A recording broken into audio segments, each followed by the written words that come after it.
smell of the turf and the way it makes you feel alive when the result's on the line, then you'll love the new Better app. That's better. What are you really gambling with?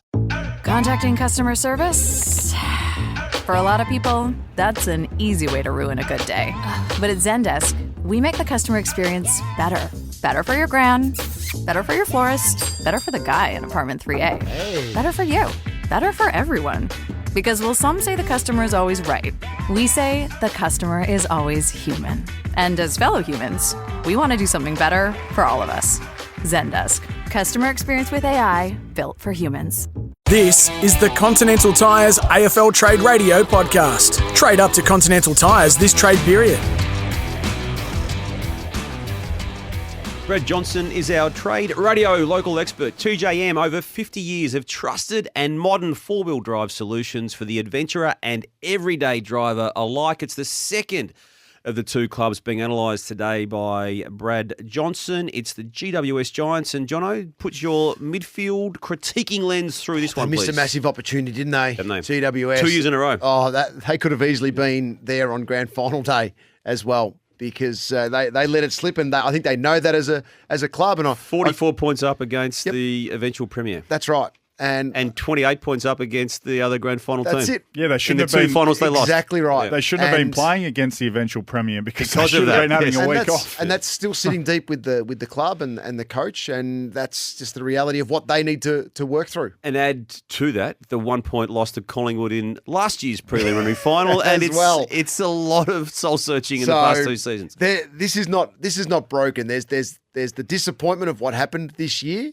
but they have got a squad that is ready to win a premiership. Okay. So if they can just get it right at the right part of the year, then look out for this team. Their first choice midfield is as good as it gets, and the depth has always been there. But they've added some class as well, and some grunt around the contest. Tom Green's gone to another level in the middle of the ground. You've got Cornelio, who back from injury plays inside football. Cal Ward's gone to the wing as the elder statesman in this GWS midfield. Finn Callahan's come in as the other wing and gone to another level as a player. Josh Kelly is an All-Australian player, absolute class. Lockie Whitfield, I know he plays back, but he generally can play wing as well, and what he does with his use and run of the ball, and usually starts the tsunami. So they've got their first string's very, very good. Kieran Briggs is an excellent ruckman as well at only age 24. Then you've got your second layers of O'Halloran, who can have an impact. Ware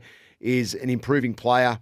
Pete Link showed some really strong signs as well, and I think he'll be boosted by his performances late in the year. Isaac Cummings, he's not going to be there most likely. Well, he might stay. I don't know. Yeah, okay.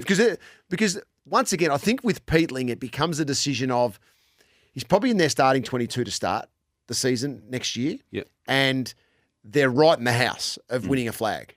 So and he played well in the finals. Yeah, that's what I mean. Yeah. So it's a big decision for him as a player. If he leaves, he could see his old team win a flag from the sidelines. And they need to fight to keep him as well, because Perryman and Cumming are both gone as well. So you don't want to allow the depth of your team to erode, because it can happen quick. That's right. Yep. Briggs is very good. Keith can play back. He can play in the ruck if Briggs goes down as well. Toby Bedford was excellent this year, I think, in that ability, and it was he started and I forget who it was. I was actually doing the game. It just lost it for a second, but he came into a game and no one expected him to tag, and he tagged and did it so well in the midfield, and then off he went with his season off the back of that as well. So their depth, I think, sits at a B plus. Still, their first string. We could go through first string, and we could say first string's A plus or A for every team in the competition. It's just the younger ones that come through to fill the void, like O'Halloran, like a Peatling.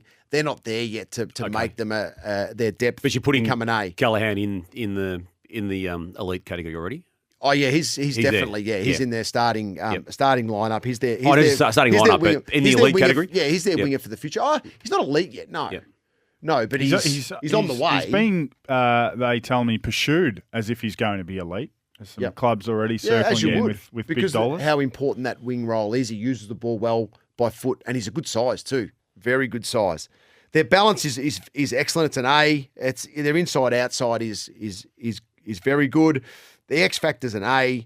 Their ruck, I think, in Briggs is an A. Right. I love the way that he goes about his footy. I think, obviously the way that centre bounce and all that's structured these days, it's just a big body and he's got that and he gives them first use.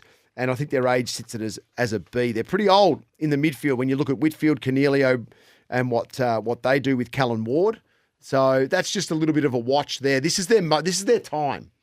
Yeah. If they're going to win a flag, it's next year. That's the year they have to do it with this aging midfield. I know this question is getting away from your pure charter here, Jono, and that is just analyse the lists from the midfield perspective. But have they got some mental baggage to overcome now? Yeah, absolutely they do. Because when you say this is now for them, it may have been the past 2 seasons and they've missed the opportunity. They've played as a club, they've played in the grand final and got beaten. They've made a number of prelims and not got through. They messed up this year in terms of health, massive leads. Like we're talking 5-6 goal leads and letting them 44 slips. points. Yeah, letting them slip. So yes, absolutely. But I think from a coaching point of view, you can fix what happened last year or this year. Sorry, you can fix that from a coaching perspective. But the reality is, I think it falls on this midfield group who was so good in helping produce the lead, but were the reason why the lead was dissipated as well. So it works both ways with this midfield group, and I think it lies with these guys. Do you agree with that assessment, JJ? Yeah. 2 other guys I want to throw into the mix. Lockie Ash, who does play predominantly half back, but I think he gives them good flexibility. So, he can allow Whitfield to go and play some wing minutes, and Ash, who he missed some footy this year, but he became really consistent. They allowed him to kick the ball in, which I think is a bit of a sign of trust and belief in a player when you let him, take those important kick-ins and give the footy to them. And Brent Daniels, when they moved him up around the ball as the extra forward around the ball, had some big games, 29 and 3 goals. He was All-Australian early in the year. He was flying. And they've seemingly got on top of his body. He's had a lot of soft tissue injuries. So when they bring him up around the ball, they're so much more dangerous because he never makes a bad decision with ball in hand. He executes got so a sharp well. step. And I think he's the priority. Well, they used to bring He did have the ball in hand when he went for that advantage 50, didn't he? So you get away with that one. Yes. Look at that. There's always an exception. There's always one decision that you make as a player that you will regret forever. He did. He got hammered for that performance over the course of the game. And it was the moment he should have just got hammered for, not the whole performance. He got a lot of criticism because I think he gave away 2 50s in that game. Prior to that, he's a Swan Hill boy, so I watch him very closely. He had 19 disposals and 4 goal assists in that game too. Yes. I'd love to do that on my best day, not my worst day. But he when he gets brought up around the ball, they look a lot sharper and they look really dangerous because he doesn't make many bad decisions with the ball in hand. So I like a lot of what they've got. I think O'Halloran's got some X factor in terms of what he can, how much improvement he can bring to the table. Certainly, they'll be looking for, Callaghan to continue to get better and better. I reckon Bedford was the second best personnel move of the year. So that the positional change of Dane Zorko's got to be number one, going from going to half back. But I've got something on that quickly. Toby Bedford to go and tag.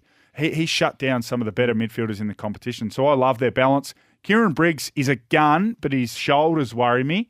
So whether they need to find some backup, Braden Pruce has been moved on. So I love what they've built, and I agree. They're ready to rock and roll next year. One more before we just move off this topic, guys. Perryman and Cumming coming out of the mix. I know they're depth people in this space, but are they massive losses or can they be covered? Well, we spoke about, I think Cumming's sort of similar, but we spoke about Perryman being sort of just that next level below. So you got your A graders, and then there's Perryman who sits in that next bracket. So it's part of that important depth aspect of but what they'll lose. They're a team who have just had injuries. They always seemingly year in, year out get injuries. Like Caniglio's had plenty of injuries.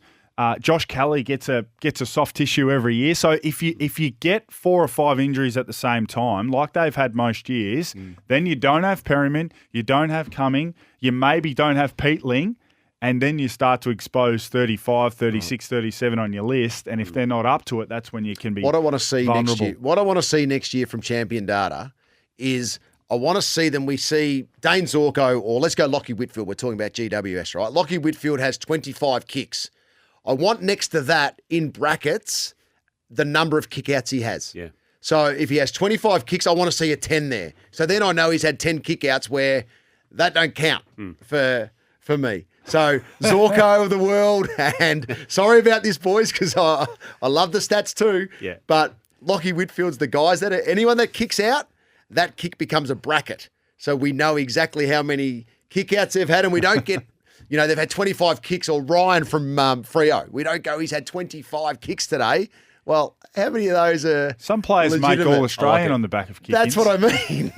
So we need to bracket those kicks next year, champion. Don't Put it in. get Joe Montagna started on that because he thinks he's been unfairly reflected upon with his career with the kickouts. So don't make it retrospective, Joe. Did you ever take one? No. Or maybe I He's needed never a kick. down back. Maybe I needed a kick one day. I took one. I Wandered quickly down pinched there. one day. You would have had to took have a kicked kick it in. yourself, would you? I would have been to the get it day out with there. that. Yes, Yeah. you would I have won. definitely got out of the square. You definitely kicked Whether yourself, I didn't you? had to kick it to myself or I just took off, I can't You would have had to remember. have. That wouldn't have been the plan for the team, I wouldn't have thought. No, God no. I don't even know how I ended up there. But I definitely, and that's why I'm not critical, because if I had the opportunity, I'd be running in. Clearance sale. Visit